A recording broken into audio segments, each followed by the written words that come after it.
नाड़ी मीर गुल फरमाश है, नाड़ी जुम्मा तरफ शायद मिर्जो फरमाश है, शायद हयात खान फरमाश है, राजा मस्तो फरमाश है, खास कर से ना कुआरा जावेद फरमाश है, चंद्रारियान मौला फजिया और खास कर तो मिदा हाजी पीर बश के फरमाश है, हाजी दीनो फरमाश है,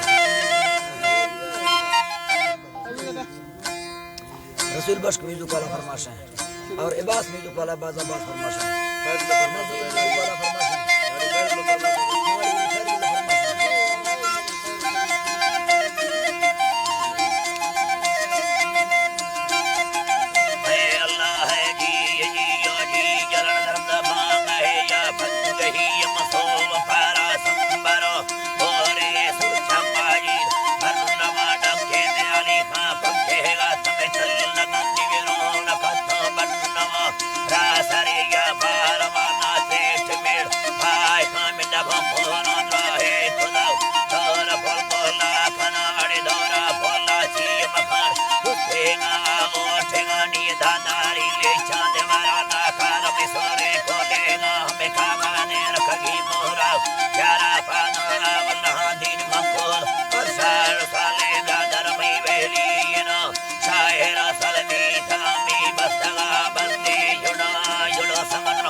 Minari